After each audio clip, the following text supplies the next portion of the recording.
आज हम बात करेंगे कंप्लीट रोड मैप की। इसमें daily schedule, chapters priority, mock test calendar, answer writing polish and last में चेकलिस्ट। तो चलिए शुरू करते हैं। Hello everyone, welcome back to study with Niharika. सबसे पहले हम बात करते हैं स्केड्यूल की। वीक 1 और 2 में कैसे हमें इंटेंसिव रिवीजन करना है। डेली के स्टार्टिंग के 4 आवर्स हमें देने हैं अपने रिवीजन में। जैसे सुबह 6 से 7 बजे तक हाई प्रायोरिटी चैप्टर्स लेने हैं हमें जो इम्पोर्टेंट है। 7 से 8 बजे के बीच हमें फाइनेंशियल मैनेजमेंट जैसे चैप्टर हो गए, मार्केटिंग चैप्टर्स हो गए, ये पढ़ने हैं। शाम को 8 से 9 बजे के बीच में PYQ सॉल्व करने हैं हमें, और रात के 9 बजे से 10 बजे तक केस स्टडीज़ हमें सॉल्व करनी है। नेक्स्ट वीक 3rd और 4th में हमें क्या करना है, मॉक टेस्ट प्रैक्टिस। इसमें हमें डेली 5 घंटे देना है। मॉर्निंग में सैम्पल पेपर्स कर लिए, 3 आवर्स स्ट्रिक्ट टाइमिंग होनी चाहिए अकॉर्डिंग टू एग्ज़ाम हमें कैसे देना है। एंड दोपहर में हमने वीक एरियाज़ कवर कर लिए, उनका रिवीजन कर लिया। एंड इवनिंग में हमें आंसर राइटिंग की प्रैक्टिस करनी कि हमें आंसर लिखना कैसा है, प्रेजेंटेशन कैसे देनी है। अब बात करते हैं फाइनल चैप्टर्स की प्रायोरिटी की, कि हमें कौन से चैप्टर्स को कितनी प्रायोरिटी देनी है। जो सबसे इम्पॉर्टेंट चैप्टर्स मैंने आज तक PYQs पढ़े हैं या देखे हैं लास्ट ईयर्स के, उसमें organising, directing, financial management, marketing principle और मार्केटिंग, इन सब चैप्टर्स बहुत ज़्यादा इंपॉर्टेंट हैं। एवरेज जो क्वेश्चंस पूछे जाते हैं जिसमें से वो है staffing, controlling, financial, market. And last है जो जिसमें से मिनिमम पूछे जाते हैं वो है कंज्यूमर एंड एनवायरनमेंट से रिलेटेड चैप्टर्स। तो इसमें इन सबको प्रायोरिटी वाइज ही आप पढ़ें। ये नहीं कि आप उन्हें ना पढ़ें, बट आप पढ़ें, ज़रूर पढ़ें।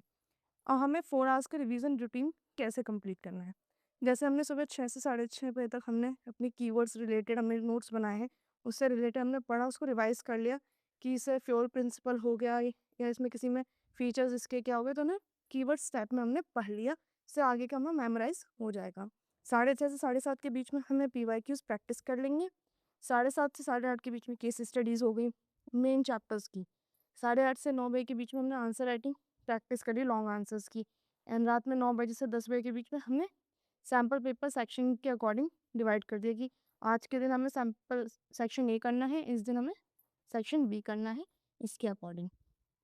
अब बात करते हैं मॉक टेस्ट की। मॉक टेस्ट हमें किस तरीके से कंप्लीट करना है।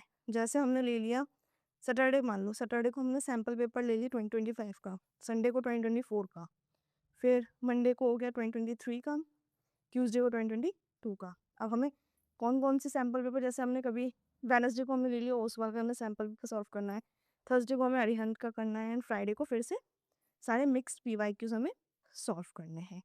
और लास्ट हमारा वीक बचेगा उसमें हमें डेली मॉक टेस्ट करने हैं और अपने आंसर राइटिंग को एनालिसिस करना है कि सारा आंसर राइटिंग अच्छे तरीके से हमारा चल रहा है या नहीं चल रहा। अब आंसर का फॉर्मेट क्या होना चाहिए। जैसे कोई क्वेश्चन है जिसमें 6 मार्क्स में टेबल बनानी है, तो हमने उसका बेसिस लिख दिया, एक्स और वाई जो भी पूछा जिसमें डिफरेंस है, जो भी उसके फीचर्स लिख दिए, पॉइंट 1, 2 एंड 3 जो भी है उसमें हमें लिखना है, एंड देन कंक्लूजन देके ख़त्म करना है। अब 6 मार्क्स की लिस्ट में आ गया तो हमें कैसे करना है, पहले 1 लाइन में उसको एक्सप्लेन करना है, डेफिनेशन लिख दी, एग्जाम्पल लिख दिए, देन फीचर्स लिख दिए, इंपॉर्टेंस हो गई, ये सब करके लास्ट में समरी या कंक्लूजन देके उसे एंड करना है। अब केस स्टडी कैसे करनी है, पहले कॉन्सेप्ट कर लिया, उसमें उसकी थ्योरी का नाम, देन प्रॉब्लम किससे रिलेटेड वो केस का फैक्ट है, देन सॉल्यूशन हमें एक्शन क्या लेना चाहिए, एंड रिजल्ट एक्सपेक्टेड क्या हो सकते हैं। अब लास्ट के 7 डेज या 1 वीक में आपका प्लान क्या होना चाहिए। लास्ट के 7 डेज में हमें लाइट रिवीजन करना है, अपने जो नोट्स में हमने कीवर्ड्स बनाए हैं उनको ज़रूर पढ़ना है, हमें PYQs डेली सॉल्व करने टाइम, एंड 4 केस स्टडीज़ ज़रूर करनी है। लास्ट के 2 दिन में हमें बस फाइनल मॉक टेस्ट करना है, 3 आवर्स की प्रैक्टिस करनी है, 3 आवर्स में PYQs कंप्लीट करने हैं, एंड लास्ट का 1 डे रह गया है, हमें रिलैक्स करना है, आराम से नींद लेनी है, कोई पढ़ाई नहीं करनी, जिससे ज़्यादा पढ़ाई नहीं, पढ़ सकते हो जिससे कि माइंड में किसी प्रकार का स्ट्रेस ना आए, एंड एग्जाम वाले दिन you can follow this strategy. So yes, and हमने क्या क्या चेकलिस्ट कंप्लीट कर लिया, हमने कीवर्ड्स मेमोराइज कर लिए, टेबल्स कर ली, केस स्टडी पढ़ लिया, आंसर का फॉर्मेट पढ़ लिया, मॉक टेस्ट हो गया, सारा स्कोर सब तरीके से कंप्लीट हो गया। तो हम कल बात करेंगे कि हमें कौन से 20 मस्ट डू क्वेश्चन है जो हमें करने चाहिए। तब तक के लिए keep learning, keep growing. Thank you.